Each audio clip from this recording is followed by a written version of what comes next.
Good evening, everybody, and welcome to what I think is going to be a really exciting discussion tonight because we have three fantastic panelists with us, three members or soon to be members of the United States Congress who are going to take that progressive banner full standing into conflict with the establishment, politicians, and corporate elite and represent the working families of this country.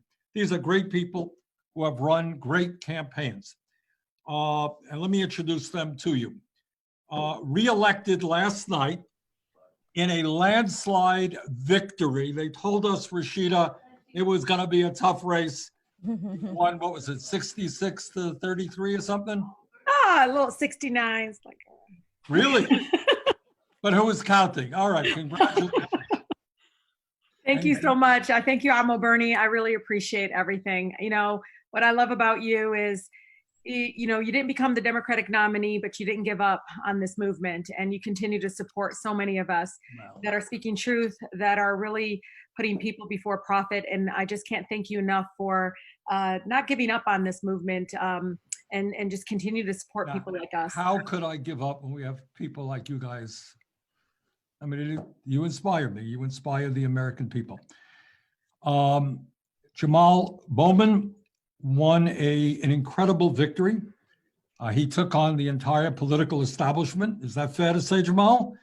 Pretty fair, yes. You took on a 16-term incumbent, and you won by not quite as much as Rashida. Not as much as Rashida, but 16 points. Not bad, not bad. Not too bad at all. And last but certainly not least, we have the heroine of the moments from St. Louis, Missouri, where they're not supposed to have progressive politics. Cori Bush, I think, as everybody knows, won a tremendous upset victory last night. She took on a 10-term incumbent. She didn't win with 69%. She didn't win by 15%, but she won. I think it was what, four points that you won. Yes.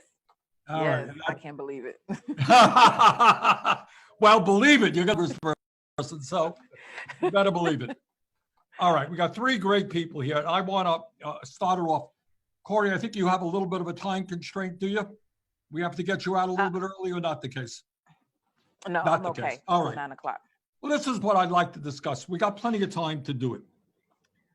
And one of the things that all four of us have in common as members of Congress, or soon to be members of Congress, is we grew up in working class families. We all did. So I want you all in a moment to think about what impact did growing up in a working class family have on your politics. I want you to talk about, if you could, you've been out on the campaign trail as best you could, given the COVID epidemic. I know Rashida would have knocked on every door in her district 3 times over, but couldn't. What are you hearing? What's going on? Rashida's from Detroit, Jamaal is from New York, Cori is from St. Louis, I'm from Vermont, different states, different needs. What's common? What are people talking about?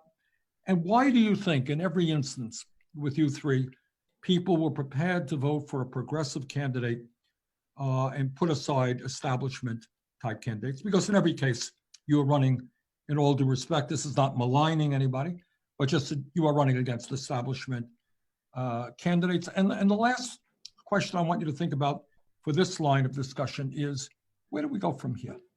This is the richest country in the history of the world. We have an exploding technology, great knowledge base. Why do we have so much poverty?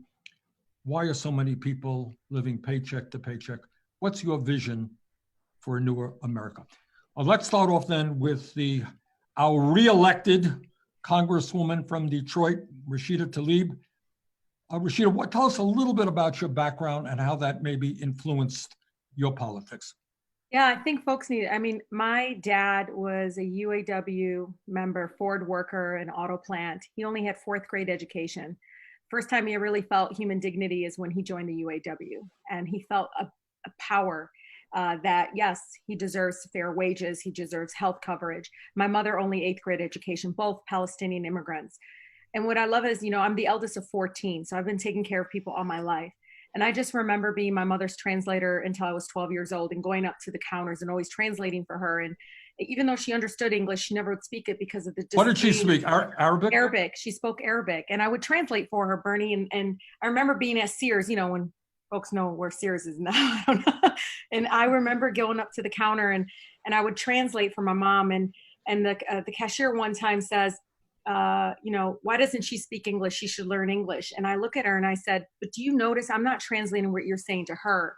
I'm only translating what she wants to say to you, because people like you look down upon her because she's trying. She's trying to, start a new life for her children here and have the opportunities that she didn't have.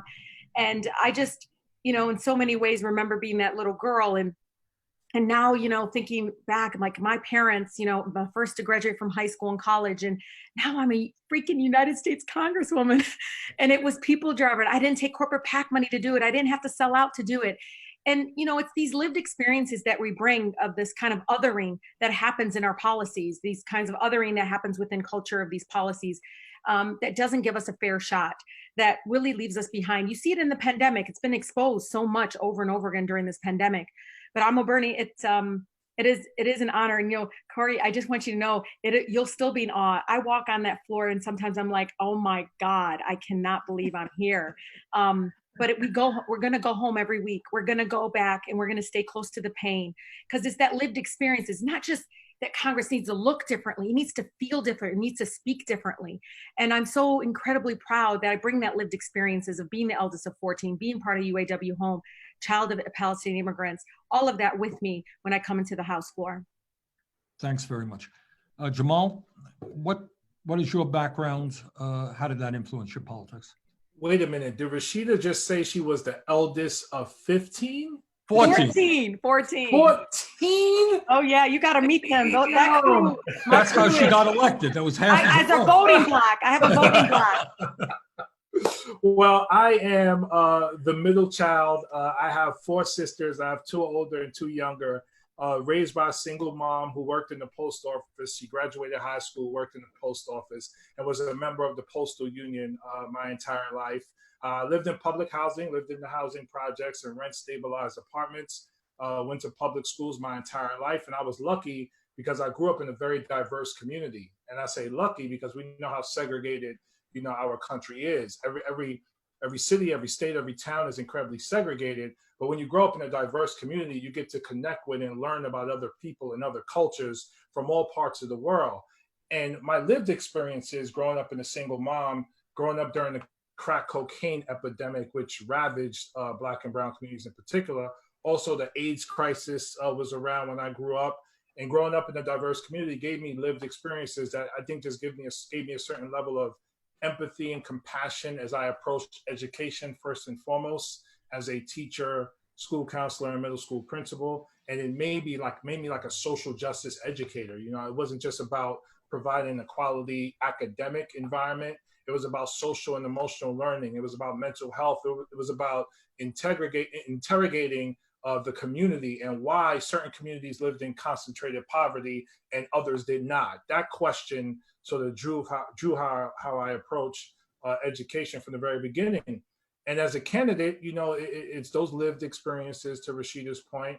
And I think just people are ready to connect with real people. They're tired of politicians speaking this foreign language jargon that makes no sense. Politicians who've been in office for 5, 10, 20, 30 years, claiming that they have all this power and this legacy, while people are still struggling in poverty. People are struggling with food insecurity, housing insecurity, struggling in underfunded schools, lack of opportunity. So, I think everyone across the country, from Michigan to New York to Missouri, are tired, particularly in this moment, with COVID happening and the Black Lives Matter movement.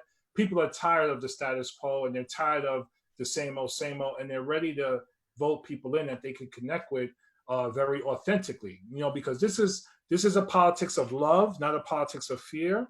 And this is about deep, authentic relationships, not about transactional politics. That's not what we're about. It's not what Rashida's about. It's not what Cori's about. I think that's what people are ready for, and that's what people are demanding. And in terms of the vision for the future, I'm going to hold off on that one. I'm going to get back to that one. Yeah. All right. Yes. Cori, how did your background, did you grow up in St. Louis? Yes, I grew up, born and raised. My father has been in politics for most of my life, but he was also a union meat cutter. And so I grew up, in this union household. My mother worked she was like a computer analyst, but they still, didn't bring, it wasn't still a lot of money. We still had our struggles. But, I saw my dad, person by person reach people. He was boots to the ground. Like, that's how he taught us. We had to knock every door when it was time for his, when it was time to campaign for him. We had to shake every hand. We didn't do daddy daughter to the, to the food place or whatever daddy daughters do. We did daddy daughter to the campaign function, daddy daughter to the banquet. But when I got a little older, I had a situation where I had a racist administrator at a school. I was that A student all through my life. And the thing was, Cori's going to go to college and she's going to have a full ride. Like, that was the setup. I was going to Howard University and, all of this. But what happened was I had this racist administrator, and this person yanked the floor from up under me one day, and I didn't recover. And so I ended up spiraling at 14 years old, and then didn't end up getting the scholarship to college. And it sent me into a different place. Ended up doing working low wage jobs, ended up homeless with 2 children, uninsured, just going through so much in the payday loan cycle, just really fighting and really struggling. And so that I can still feel that, because it's taken me so long to climb out of that. Still, I finally went back to school and got my nursing and became a nurse. But the debt that I incurred doing that, and then fighting that and fighting medical debt from not having insurance, and just so much, and then doing that as a single parent, just trying to do that, and then hoping that nobody kills my son. How old are your kids, My Cori? daughter is now they're 19 and 20. So my son is taller than me. He has a mustache, and I worry about him every day. So that fuels me doing this work, because somebody has to save our lives. Somebody has to speak up and be fearless. Okay, let me get back to Rashida and we'll go around. Rashida, what were you hearing as you campaigned from your constituents? What's going on? I mean, Detroit, it's no secret, has had a lot of problems for a number of years now. What have you been hearing lately? Yeah, I am so incredibly proud. I grew up in a diverse community like Jamaal. I mean, 20 different ethnicities in Southwest Detroit. But, I grew up in one of the most beautiful, blackest cities in the country. Every corner is a reminder of the movement. So this uprising feels home. It feels this is what we're supposed to do to have transformative change. And, Amo Bernie, what I heard from people is the constant thing that I continue to hear. Are you going to be one of those? Are you going to be one of those that when you get there, you're going to sell us out? Are you going to be one of those that forgets where you came from? Are you going to be one of those that goes numb and watches us all die from COVID while we bail out airlines and banks and corporations? That's what you hear. They just want they just want us on their side. They want somebody that's going to put them first. I mean, just lead with compassion and understanding that, they're not going to be able to go and hire special interest groups always. I mean, we have some grassroots groups that support us and are with us, but not all of them get the DC to come and lobby like the pharmaceutical companies do and all those. They just want us to stay connected to them and speak on their behalf and advocate on their behalf. Every time I go on to the floor to speak, or even on a committee hearing, my staff and we talk about this, and I always tell them, we got to bring the district in the room with us. Start with the district. What is going on in the district? And then go after Mnuchin. Then go after some of those folks and ask them, well, this is what's happening. We lost more Black home ownership in Michigan than any Black ownership. I mean, literally in Michigan than any other state. What's going on there? Why is that happening? Why is it that, you're seeing other communities thrive, but not Black and brown communities? And so for them, for many of my neighbors, Bernie, I mean, they just don't want us to forget them when we get there. Okay, good. Jamaal? Same thing. So from the very beginning, we made sure to start our canvas in the housing project. We went right to public housing and we started knocking on doors there because we know that's where the people have been ignored. They've been neglected. They've been marginalized for the longest. And to Rashida's point, they just wanted someone that they could believe in, that they could connect with, that can give them hope once again, and someone who was going to go to Washington and fight for them because it hadn't been happening for so long. Jamaal, what you and Rashida are both saying is that people don't perceive that establishment politics know what's going on and the politicians know what's going on in their lives. Is that what you're hearing? Correct. And when you just look at public housing for a moment. So public housing has been disinvested in for the last 30 years and hasn't received a dime from the federal government in the last 10 years. So that's something that's really resonates and is real for people and something that they're struggling with every day. And when you take COVID, for example, in New Rochelle, one area of our district, in an upper middle class area of New Rochelle, that's where the second COVID case happened in New York State. And because the area was upper middle class, we contained the area, we closed the schools, we brought in the National Guard, we gave out food, we brought in a testing site, we did what we were supposed to do. Co-op City, which is right down the street, which is the largest naturally occurring retirement community in the world, took another 23 days to get a testing site. Yonkers, Mount Vernon, and NYCHA, where poor Black and brown people live, took another 53 days to get a testing site.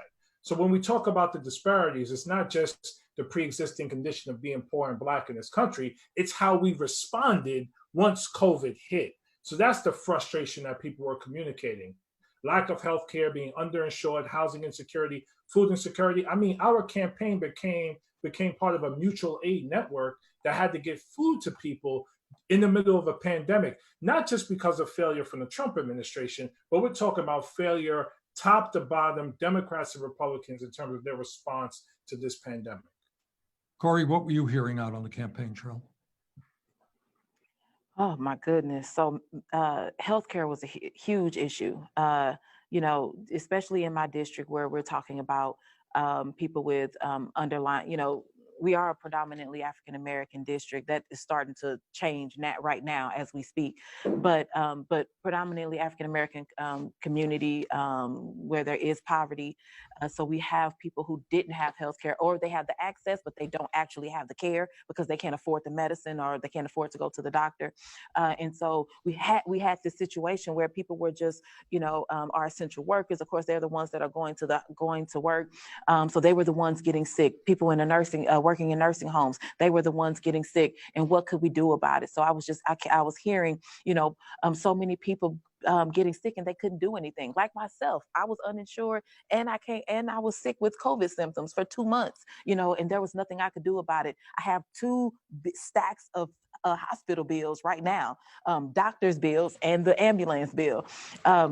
So that's what people are going through. And on top of that, the same thing that Jamaal was just speaking about, all of those things that Jamaal just said, we have had that happening here too. But what people were saying was, where is our leader? Where is our congressperson? Not having an active leader really makes a difference. When in this district, people are so used to not seeing their congressperson. People are so used to being treated like, if you have, like me, if you've been evicted before, then you're less than, well, no, we're changing that. I need people to know that even though we're in a position where about 43 million people are starting to be evicted, that is our work. We have to stand up for those people right now. Good. All right, let me ask you, let me throw this out.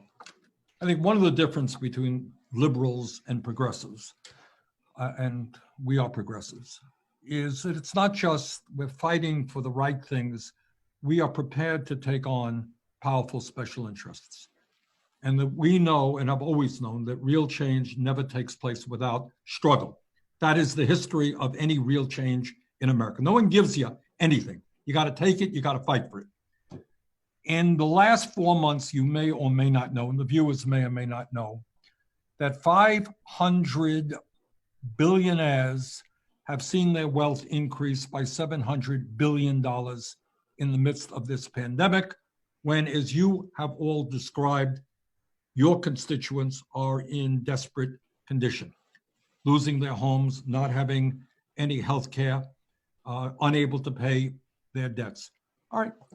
What do you make of a nation in which 3 people own more wealth than the bottom half of America, and the billionaires are becoming richer every single day? What is that about? What do we do about it? Is it an issue? Many of my colleagues in the Senate don't talk about it. The corporate media doesn't talk about it.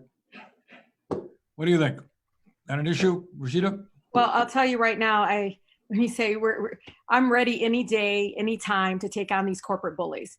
Because when we open that curtain, I'm telling you, I don't care if it's mass incarceration, poverty, or housing, or access to water alone in my district. If you open up the curtain, it's the same people behind that curtain that is making money off of our oppression, making money off of our pain, our deaths, our sicknesses.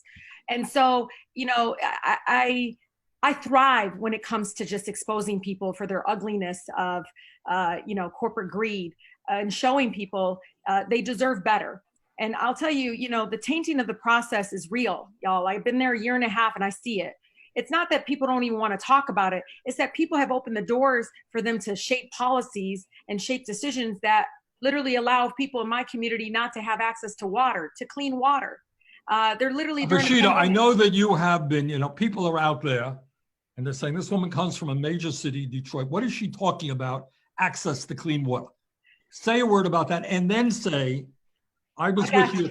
You see that? I want everybody to see he still mentors me.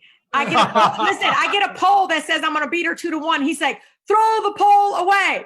Get your butt on it. Throw it away. You focus. I loved it. I was like, I told my team, Bernie said, put it away. We got to keep going. I'll tell you. And also, when I was out in Detroit, we went through a very interesting day. Rashida took me around the community, and I won't forget what I saw. But one of the things, we saw some beautiful, beautiful kids, high school kids. We're telling us they don't even have decent books. Meanwhile, we were looking at some huge stadium with some billionaire who got a tax break, huge tax break, right? Yes. All right, talk a little bit about what's going on. So just for folks to know, there's about 7.2 miles in Detroit that has got this tremendous wealth. You see development and all this. That's not actually translating in combating poverty, translating in improving people's lives immediately, and anything like that. But 2 blocks away from this hockey stadium in Little Caesars Arena is a high school called Cass Tech. And Cass Tech High School had to shut down all of their fountains because there was too much lead in the water. And this is a school that literally is 2 blocks away, but they diverted close to $600 million of public tax dollars into a for-profit hockey stadium for a billionaire. And my folks are sitting there talking to a U.S. senator, these young people, Bernie saw, and they were saying, that sometimes we don't even have teachers. We only have permanent substitute teachers, that we don't have books, that some of our teachers have to leave. I was in tears when one of them said, my teacher has to rush out the door around 3:00 because she has to go to her second job because she can't afford not to work another job because of the pay. But when it comes to water, there are thousands of my neighbors in Detroit and really throughout Wayne County in Michigan, in my district, that are getting their water cut off for less than $500 or so. And water has increased. Affordability is just like 30% increase. And so we're fighting for water as a human right fund. As you know, Senator, got some tremendous, even Leader Schumer has been out there about it. We got to keep fighting for it. But people are actually living without running water. And I tell you, I hear this from my Brightmoor neighborhood of a mother who her water got shut off one day. You can guess this, Cori. The next day, the Child Protective Services came and got her kids. They took away her kids because of negligence. She got one in water, so it's not a safe place for her kids. Just being poor in our country right now is criminalizing. It is so dehumanizing. And so for all the corporate bullies and the corporations that think that they're going to make government about them, there's a bunch of us coming, and our squad is getting bigger and bigger.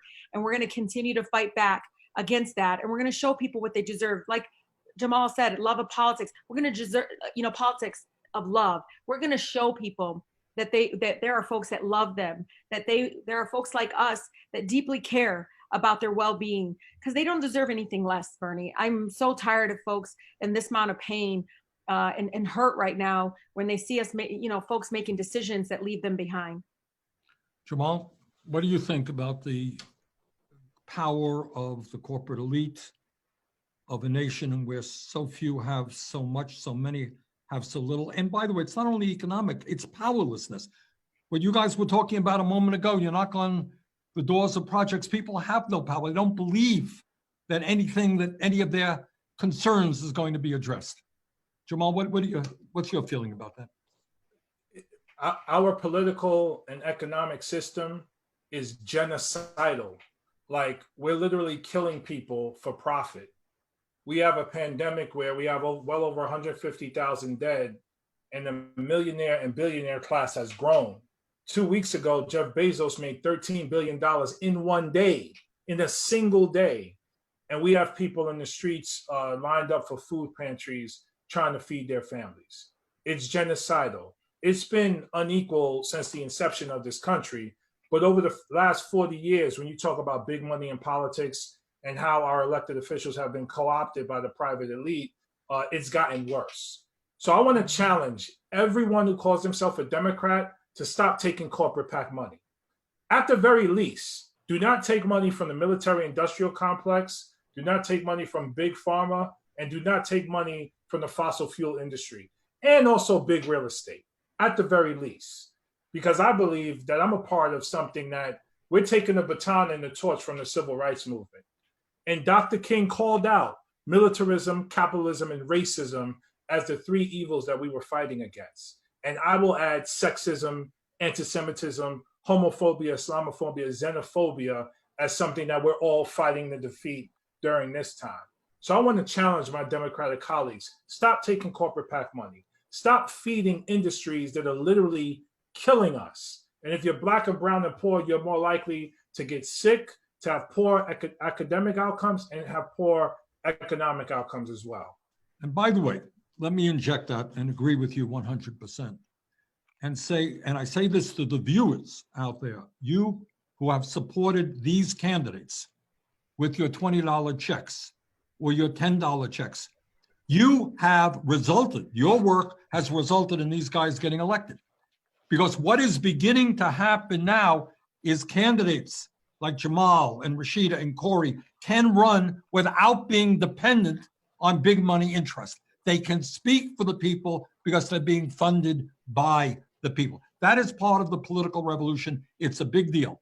And I want to thank everybody out there who has helped these guys and so many other progressive candidates, as well as myself. Cori, can I say one thing quickly, Cori, before we go to you? Bernie, if the Democratic establishment didn't gang up on you and jump you, you would have been the nominee for the Democratic Party. You outraised everyone. You was killing them. They had to jump you in order to beat you. So I just want to say that outright. If they didn't jump you, you would have been the nominee. So I just want to say that. My bad. Go ahead. We know. Thank you very much, Jamaal. And let me thank all three of you for your support. Rashida and I have been working together for a long time. Jamaal, I know you've been there. Cori, I think the last event we did before we had to stop events because of the virus was in St. Louis, and Cori was great. But Cori, what's your take on this issue of corporate power, of income and wealth inequality? Is that an issue that resonates in your community? It is an issue. And one thing that we're looking at right now in our district is, privatization, and so like they're trying to, locally, they want to privatize our airport. So let's just take that. When we privatize our airport, looking at people that look like me in this district, a lot of us, we work in the public sector, but so when you change that to private, when you privatize that, then we lose unions, we're going to go and now we have to work for lower wages. We can miss out on healthcare, that changes families, that breaks down families right here in our communities. Wow. There are people that then get to profit and benefit off of it and bring their cousins in and all of this, and there is this situation where it just widens the disparities that we already have here. But then they put this pretty picture, this frame around it to say, oh, well, it'll help because we'll give more money to the police and that'll make your streets safer. Well, no, actually what will make our streets safer is if police are being policed And if we put social workers, out, we get more social workers, we get more therapists, we put trauma-informed care in our schools and in our healthcare system, and that's what will make the community better. Not having these people that get money every single time they, get a contract. And while we have people out on the street right now, I have to drive past them to get to my campaign office, sleeping on the street every single day, and families. All right, let me move in a different direction. I want us to think about the future, to envision a new America. All right. Question, is healthcare a human right or is it a privilege? Why? What is it? Rashida? Absolutely, it's a right. Healthcare, let me tell y'all, like the first month I think I was elected, I get a young woman came to one of my town halls, and she came up to me and she said, all of a sudden, her employer said that insulin wasn't preventive care. It wasn't preventive medicine. I'm like, doesn't it prevent death? And I said, how much you pay? She said, $2,800. She said, before I was only paying less than $300, which is still a lot. And, worked for the auto industry. I said, okay, well, tell me which company it is. Cause I knew we're still fighting for Medicare for all, as you all know, probably get closest we can get to universal health care. And I used the power of my letterhead. I put the mission statement of the company on top. And I said, if this is your mission statement, then why are you doing this to your families that work for you, that help your company succeed? And she told me, I think a couple months later, she said, Rashida, I went to go pick it up and it was less than $300 again. And I say this all, when you're asking why, it's because no one deserves to die because they're too poor. No one deserves to feel less than and to not get care. I mean, what I love about some of my new class members is it's that lived experience I talk about, Bernie. One of the things that one person said is, I lost my mother because she had breast cancer so late. She found out later. She never went to doctor because she didn't want that bill. She was so afraid of going bankrupt. And so we got to make it a human right. We got to make it accessible to everyone. No one should be profiting off of our illnesses, off of our death. Jamaal, healthcare a human right? Absolutely a human right. It's crazy that we even have to have this discussion. My mom is 75 years old. Recently had some issues with her kidneys and a couple of mild strokes. And after serving in the post office for 33 years, being a part of the union, retiring with a pretty decent pension, I couldn't tell you how challenging it was for like 6 to 8 months to get my mother the home health care that she deserved, that she earned after working in the post office for 33 years. And thankfully, my sisters and I came together to provide her the support she needed.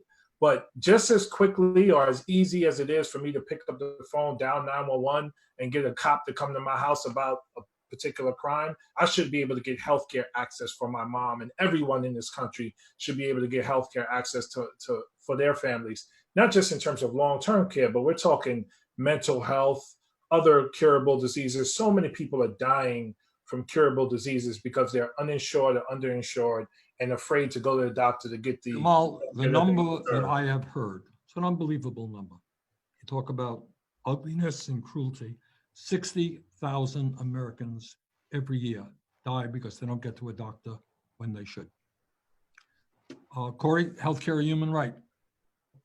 Absolutely. It's a human right. As a nurse and most of my background being in community health, I've seen my patients die because they didn't have health care. My patients were rationing their insulin, and not only rationing the insulin, but they were then sharing it with a cousin, so just totally going against the doctor's orders, and they weren't getting the medication that they needed. And so they would die. They would get a foot cut off, then a leg, and then they would die. Just thinking about what that also does to your credit. How do we come out of a place of poverty if we don't have insurance? That is always that's going to our credit. And for somebody like me, if I'm a Black woman making 61 cents on the dollar, so I don't even get my whole dollar. And then on top of that, if I don't have insurance, then that money is, then I'm in this spiral of debt. And then, even myself, just thinking about working as a nurse, I remember having a patient. It was a young woman. She had 4 children. They were all stair-step. And This woman made her way to the mental health clinic. She took public transportation with these 4 children. She was actively hallucinating. She was not well. She needed her medicine, but she made it all the way to the clinic. She sat in the waiting area for an hour and a half waiting to see the doctor. We finally got her in to see the psychiatrist. The psychiatrist wrote medications for her. She was so happy because she was there. She walked into my office. The issue was she didn't have health insurance. And so I had to find a way to get her medication, $3,600 worth of medication. I had to try to find that. But the problem was those particular medications we couldn't give her that day. So I had to tell this woman that came through all of that had these children that were screaming and jumping off of everything. And, she was just trying to get help. She came to the clinic to get help and we couldn't help her. We have to do better because we did not do her a service nor those children a service. I'm thinking, Rashida, you may recall that during my campaign, I took a trip over from Detroit with a bunch of folks from the Midwest into Canada, maybe, 10, 15 miles into Canada, short trip, to buy insulin, what you were talking about, Rashida. Anybody here know the difference in price for insulin in Canada compared to the United States? You know what the differential is? It's 1/10 the price. 1/10 for the same exact product made by the same exact company. Difference being that in Canada, their government does not allow the drug companies to rip off their people. They negotiate a reasonable price. As you know, in our country, because of the power of the pharmaceutical industry, they can charge any price that they want. And they do. And they kill people as a result. All right. So what we have got to be thinking about, and I know this sounds radical to some of the folks out there, is if somebody walks into a store and shoots somebody and kills somebody, we say, that's a murderer, bad. But somehow or another, if you're the head of a pharmaceutical industry and you raise prices as high as you can and people die because they don't have the product they need, well, what are you? Are you a murderer? No, you're a great business person, right? Well, I think we got to rethink that type of stuff. All right. And believe me, we're going to have to, Cori, we're going to need your help. Jamaal, we're going to need your help. Take on these drug companies. They are crooks. Yes. They engage in price fixing.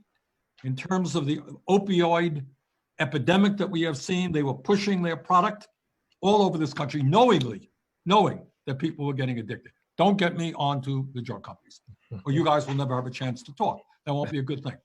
All right, I want to get to another issue, which we don't talk about enough.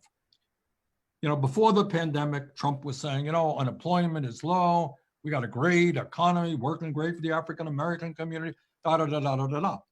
Meanwhile, before the pandemic, half of the people in this country were living paycheck to paycheck. Tens of millions of people working at starvation wages. All right. Rashida, what about low wages in Michigan? Issue? Absolutely. I mean, my folks are check by check. I mean, they were survivor mode. I have the 3rd poorest congressional district in the country. People are now starting to say it, know it. Before, people didn't even understand.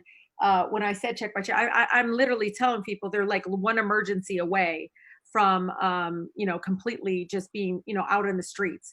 And it is so difficult sometimes when you see, our neighbors working so incredibly hard. And then at the end of the day, it's like we don't have their back. We don't think they deserve health coverage or be able to retire to a decent age or any of that. But it's absolutely an issue. It is hard. I had a mother come in and tell me it was like an early childhood education. They closed it down, and she was kind of in tears and she was crying. I was like, "What's wrong? Is it okay? Are you okay?" She goes, "You don't understand.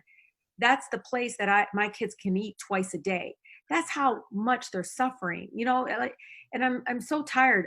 The first week, Bernie, they had a federal shutdown. Did you remember this? Our colleagues were like, "Why is the federal employees at the food bank line? Why are they over there? What are they doing over there? Can't they?" I'm like, because what are you talking about? What do you think they're millionaires like you? Like, what is wrong with y'all? Like, I don't understand because they don't have money. They don't have the check coming in. Like, it is so unbelievable how disconnected some people are and people living. I think, we have got to start focusing, in my view, the major economic crisis that we have, I'm even talking about before the pandemic, is low wages. Jamaal, what is low wages? In New York City, the cost of housing is off the wall, right? Well, it's off the charts. We have, so if we were a nation, we would have the 8th worst economic inequality in the world. So that's what this district was going on in this district. And of course, unfortunately, if you're Black or brown, you're more likely to live in poverty. And we also have the highest number of WIC recipients of any congressional district in the country. So it's completely out of control.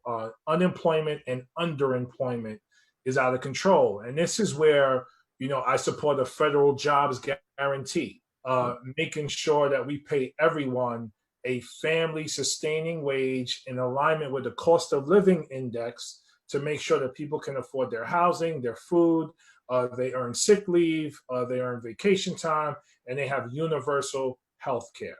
We got to invest in people who have been disenfranchised, neglected, and ignored for decades, and stop investing in the 1% and 1/10 of 1%. And I think we can do that through a true federal jobs guarantee and bring the unemployment number down to 0, not at 9% or 6% where we think it's okay to be at 6%. And the beauty of a federal jobs program, we're not talking about make work here. We're not just talking about giving somebody a shovel and dig a hole. There are enormous needs in this country. Yes. We got to rebuild our infrastructure. We got to deal with climate change. We got to deal with education, with healthcare. There is a desperate need for workers in this country to help rebuild America. But let me get to Cori. Cori, Missouri is low wages. Are low wages an issue? Yes, low wages are an issue.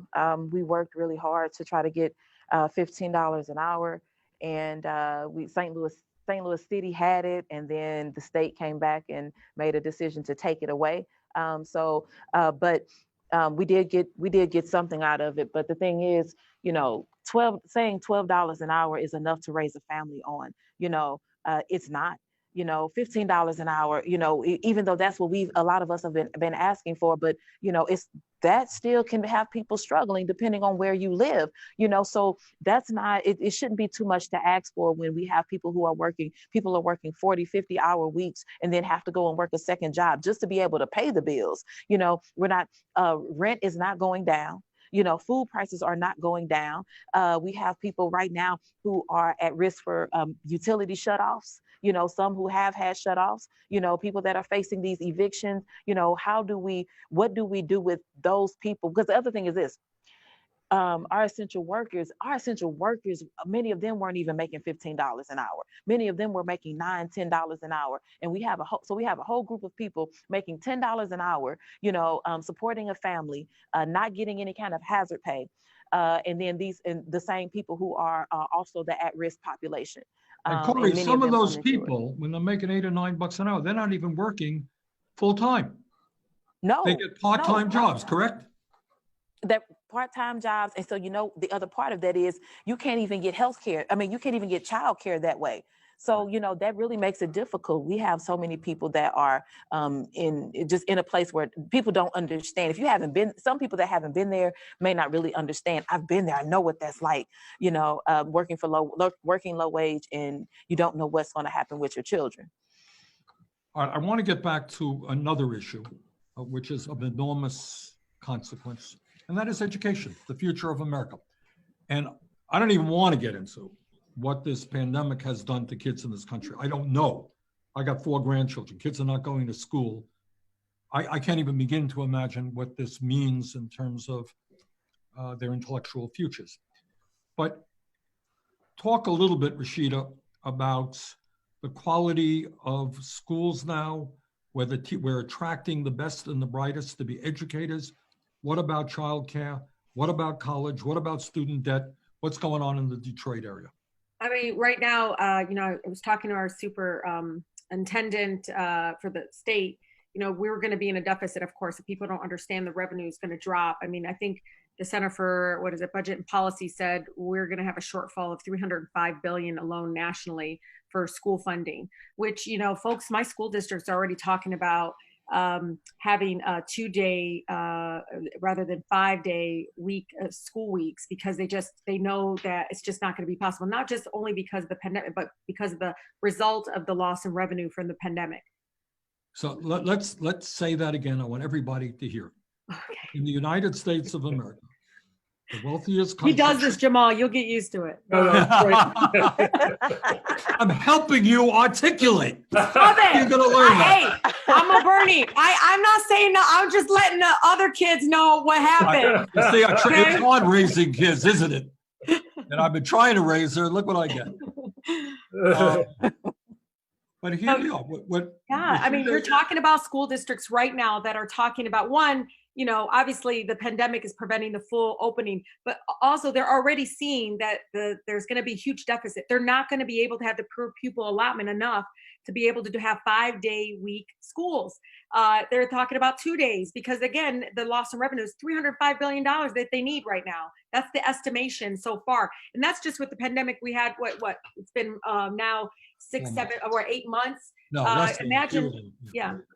That. Did I do it right? Did I do it right? That was pretty good. That was great. That was great. I'm going to come What do back. you want me to say? I'm trying to give people numbers. You want me to repeat it? Listen, all y'all, I think everybody that's listening knows this. Our kids don't come first anywhere. I don't understand why is it that people are like, oh my God, you're look at you guys. Why are you guys all doing this or that? And not this absurdity of it where, you should see them. You talk about airlines, they're like, oh my God, we have to go see the airline. And then you're like, hey, school districts, they're like, what? And I mean, it's so bizarre. And it's that disconnection that we continue to have. And they go on telling us how much they love America, except they don't quite love the children of America. Yeah. The future of Well, this. I tell you, kids, especially in Detroit, my city, children, poverty among our children has increased. But it's the trauma. I think, my colleague, my wonderful sister in service, Ayanna Presley, she had a House Oversight Committee have a hearing just on trauma of children and talking about how we don't realize the decisions we make, things that are happening, how traumatic it is for our children. But right now, our kids, I mean, our per pupil allotment in Detroit is it's literally the same amount that it was 20 years ago. I mean, it just hasn't increased, even though the demand, the need is increased, the cost. As I recall, you got a real teacher shortage there in Detroit, correct? Oh, huge. I mean, Bernie, I got people that literally they have a permanent substitute teacher and they got, obviously oversized classes, but I mean, our folks are, I'm really disturbed, even though I'm a Bernie, I have more cops and security than I have social workers and teachers in our schools. It's so devastating because, Jamaal, this, that one kid, that one incident, it's like, you're going to handcuff them. You're not going to sit down and say, what's going on? Why are you so angry? What is going on? We're not even doing that anymore. We're dismissing and criminalizing. Why? Because I truly believe there is a for-profit scheme that is involved in all of it to make sure that our public school education system is failing. Jamaal, you are an educator. You've been working with kids much of your adult life. What's the status of education? What do you want to see happen? Yeah, it's definitely a for-profit scheme, and it's also genocidal as well, because not only is there a school to prison pipeline, but we're also medicating kids at a younger age without providing them the mental health supports that they need. And just going back to what you said before, billionaire wealth has grown by over 770 billion. Our schools need half that, and we can't get the resources to our schools, right? It's deplorable, it's unacceptable, and in my opinion, it's genocidal. And again, it goes to a system that isn't working for our kids. And one area I want to focus on just really quickly, when I talk about a federal jobs guarantee, universal childcare is a part of that equation, Right. Particularly early childhood, birth to age 8. Because the brain develops rapidly, 80% by age 3. And if we can help deal with the trauma, to Rashida's point, between birth and age 3, our kids will be much more ready to enter kindergarten at age 5. So universal childcare, federal jobs guarantee focused on early childhood educators and caregivers, and just growing the care economy overall, more nurses, more teachers, more people providing care. That will help to provide the holistic education that our kids need. What a radical idea you guys are espousing, worrying about the kids more than the billionaires. Woo! All right, what's coming next? Cori, what's going on with the kids in St. Louis and Missouri? So schools are closing, even this was pre-COVID, schools closing, especially in our inner city area. and we hear that it's because of the population decline. But why are people leaving? People are leaving because we're not taking care of those communities and funneling resources into those areas. And so people will move because crime is high. People will move, but also, we have schools that still have lead or possibly may have asbestos. Some of our schools they're accredited, some are not accredited. They go back and forth. Why are we fighting with accreditation, in this day, in 2020? Why is that even an issue? We should be so much further than that. And then we have some school districts, just like I know across in other places where we have the more affluent side, they have all the resources, they have everything that they need. And then the districts who don't have that don't have that money coming in, I guess based on property taxes, they don't have those resources. So our children suffer. The thing is, why is there a difference made in what the resources that our children have and the way that we help them thrive, if it's simply based upon dollars? So, and we have children coming to school that are in trauma. We don't have trauma-informed care in our schools. We have to do that. We have these SROs, these school resource officers that are in schools looking like SWAT teams in our schools, and our children are supposed to learn. I remember my children being a number. I remember asking my children telling me, "Oh no, don't call me that. Call me." It was like 94365 or something like that. What? And I'm like, no, I'm not. Yes, I'm not teaching you to be a number. This is not. But everything that they did was by their number, and it literally like they knew their number more than they knew anything. Like, what's your teacher's name? I don't know, but I'm 93465. But that we're programming our children wrong. So we have to put more money into our school system, and I just don't understand. And maybe you all can help me with this. But help me understand about money that was pulled from the federal education system and that now sits in private prisons.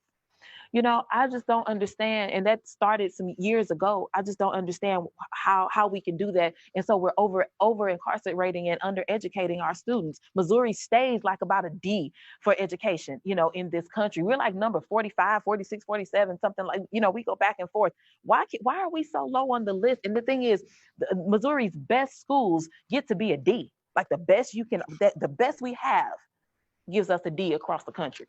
Cori, the number one budget just for the state of Michigan is corrections. Which takes us, all right, I'm going to go there. It's insane, like that. Just where I wanted to go, all right?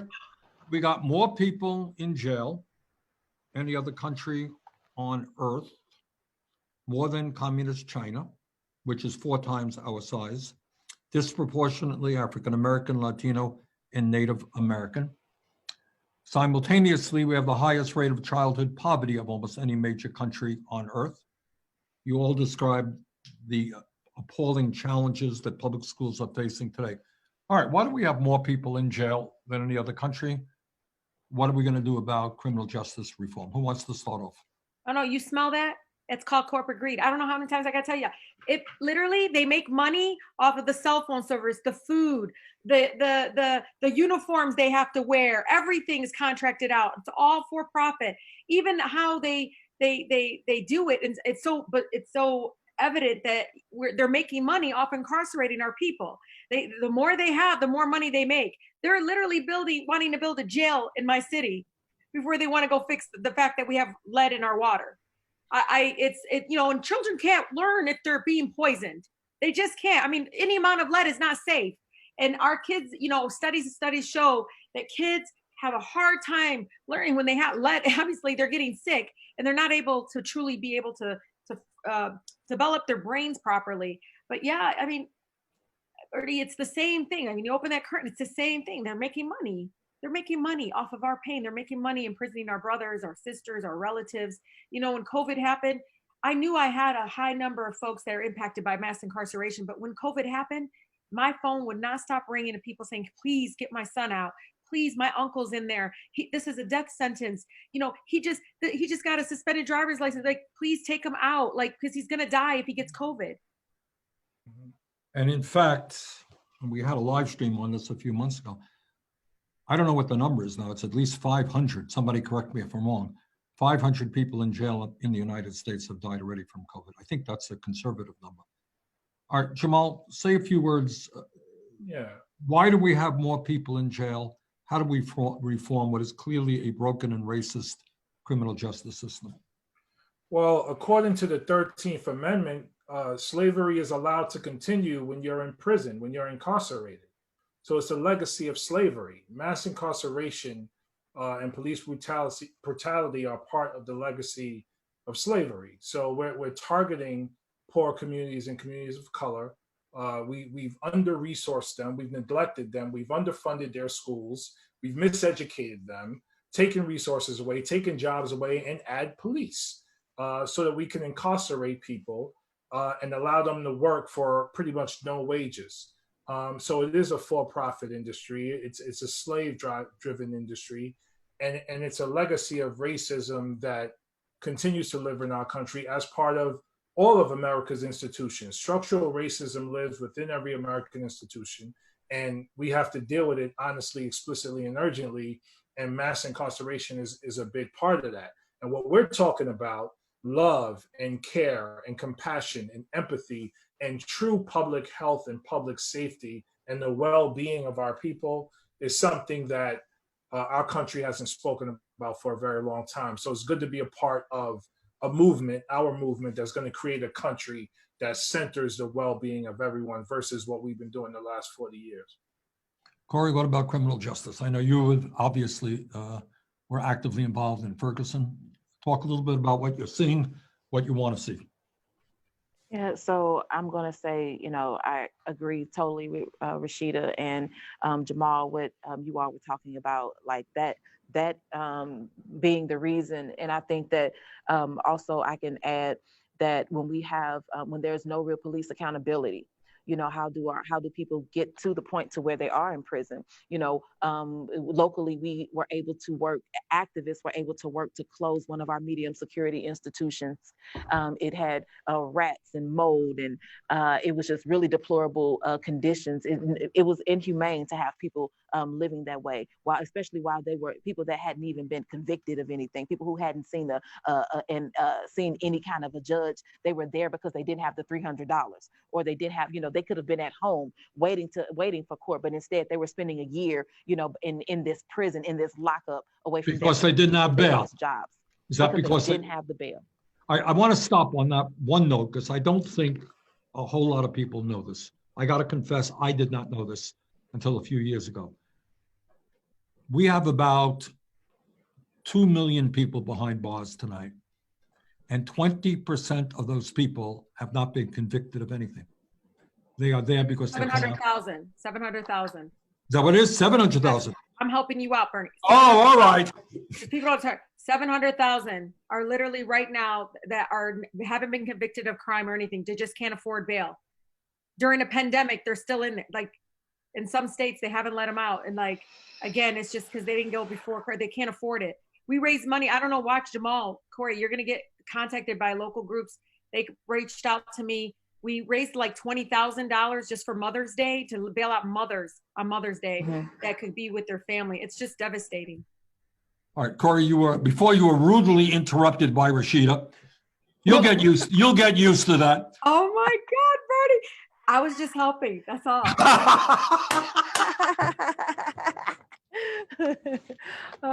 But yeah, so when we do that, so we're stopping people, we're holding people that shouldn't be held, and then so sometimes that causes an issue, because then you put people into this cycle. The other thing is we have people who are once they're the recidivism programs that we have. So once people are released from prison, where are we sending them to? I had patients who would come to me they had to see me within 30 days of being released from prison, from the Department of Corrections, and they would come to me for mental health services, and what they would say to me is, "Nurse, I want to go back. I want to go back because it's too fast. My kids won't talk to me. I've been away for 10 years, so they don't know me anymore. My spouse won't talk to me, so they don't have family.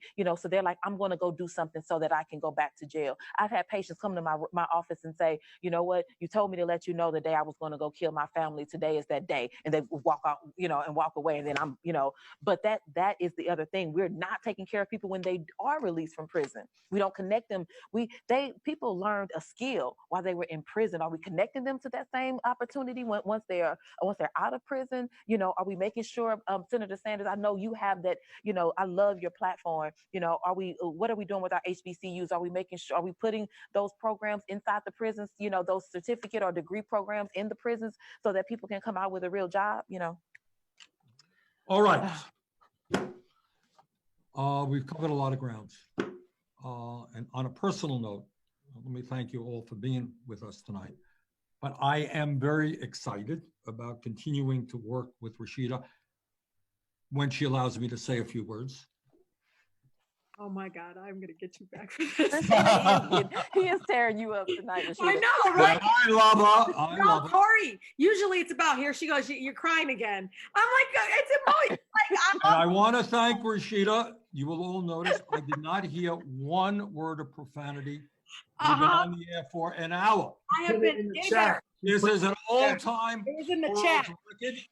And that is why, because I didn't mention our distinguished president. I did not mention him because that would get Rashida off and running. And the show would be off the air or something.